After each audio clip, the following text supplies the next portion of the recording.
Hi guys, for today's video, wala po muna tayong workout ngayon.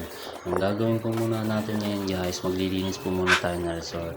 Ayun po guys, ang ginagawa ko po dyan, pinupunasan ko po ang mga lamesa at upuan. Gawa po ng marami na po siyang alikabok. At pagkatapos ko po dyan, pinupunasan ko naman po yung water dispenser. At pagkayari po dyan, yung video ko naman po pinupunasan ko. Pagkatapos ko po dyan guys, magwawalis na po ako.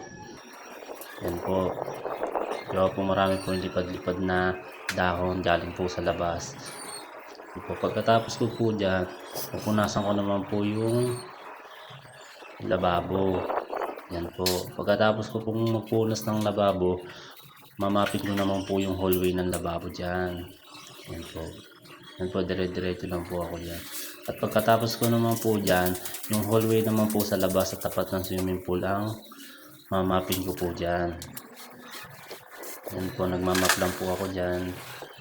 Yan po, piga, tapos map. Yan, dire-diretso lang po ako dyan. Katapos po dyan, iligpitin ko na po yung mga gamit ko. Gawa po ng tapos na po ako. Hindi ko na po na video lahat. Yan lang po, thank you.